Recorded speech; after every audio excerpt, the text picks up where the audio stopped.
What's up, squad? Let's take a walk. I want to talk to you guys about something that's been on my mind lately, as far as the Isochain and the future. Don't worry, it's not bad. It's not bad. Listen, we're not going anywhere. It's more about something I've come to a conclusion with as far as Isochain training. Am I going to give up weightlifting for the Isochain? Because right now, with everything that I'm seeing and everything I'm experiencing, the answer is really shoving me towards I should give it up. Let me give y'all some histories. I've been lifting for 12 years. I'm a New Year's resolution. January 1st, 2009 is when I started lifting for the first time, and I've decided to really stay committed and keep on that grind. So I've been lifting for about 12 and a half years now as of this recording. It's August of 2021. So since I was 19 years old, I am 31 years old. The days of invincible mode mindset and, you know, I can do anything, I'm not gonna say they're gone. Don't get me wrong, when I go in the weight room, I expect to dominate those weights. I'm not in there to screw around, I'm not in there to talk, I'm there to dominate.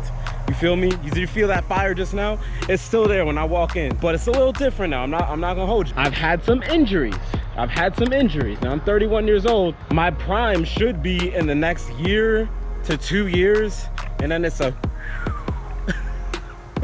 and trust me, I'm totally aware of that. Guys my age in like their early 30s are aware of where they're at physically, and it's totally okay. I bring that up to say that the lower back injury is probably the most annoying injury that I have. I'm nursing it. I'm just like dancing around it a little bit. All the other ones, they're gone. Like the knee ones, they're gone. I used to have like tendonitis in my right elbow from whenever I would do like the cable crossovers. Not even at like a heavy weight, and like it would be so bad. It felt like somebody, like there was like this little tingly feeling, and I couldn't really use that arm for a while. I have not had to worry about that this entire year so far. I was kind of hesitant to start the cable crossover because of that previous injury, chronic injury, would you call it injury?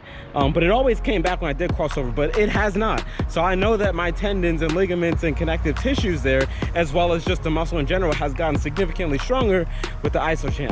I know my body at this point. That's something to keep in mind for me.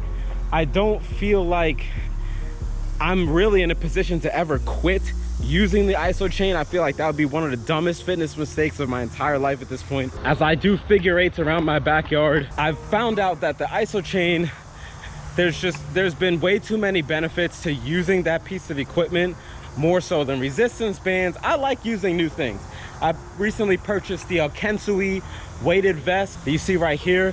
I love that piece of equipment. It was about $200. It was the one where you could put up to 225 pounds on you, which is nice. I will not be doing that, but it's cool to know that I have that option. You know, in addition to other pieces of equipment, the Isochain is by far, it's in its own league, guys. It's in its own league. It's in its own tier.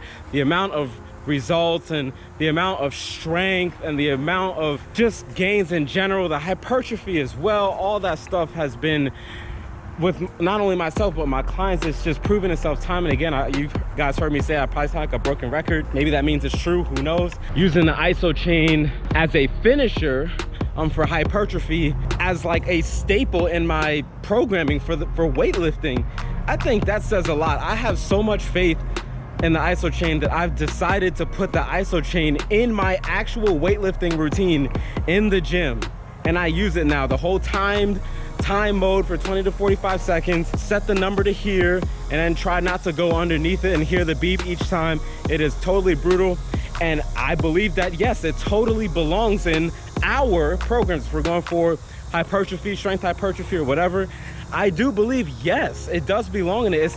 You always want to be stimulating your body with different stimuli, different things. Can't be doing the same thing all the time, and that stuff works, and I love using it. I love using the Isochain. Those are results that you can feel. I have never felt my muscles burn like that. And whenever I'm going for a more hypertrophy based program, I feel that same burn that I feel with the weights, with the Isochain. I know it's working. All the principles, all the experience has taught me that yes, that's a winner right there. You don't really get that with a lot of other things, especially with the numerical feedback. I mean, you just don't. Not a true guessing game with other pieces of equipment like resistance band and stuff like that, but I don't know why I keep going to resist. It could be anything. I'm just using resistance band, just comes to mind. but the feedback is so direct, guys. I really see myself using it. I can't even imagine not using the Isochain when I get older. I'm talking about 40, 50, 55, and still being jacked. Yo, still being jacked. I'm not talking about like, I'm talking about you can see all the cuts. That's my end game goal. Honestly, at the rate that things are going, that probably when I'm in my 50s, I'll probably convert over. I probably will. I feel like I'll just keep with the machines for abdominal. I love working my abs. I love abs. That's my favorite muscle group. I love the way they look. I just love everything about it. But so I'll probably keep those for machines. But I mean, everything else, since we can literally hit everything, it's an omnidimensional device. Like we can set it on anything and do literally all the workouts that we do in the weight room on the Isochain. There's really no point in getting hurt with the dynamic stuff. If I can have my cake and eat it too.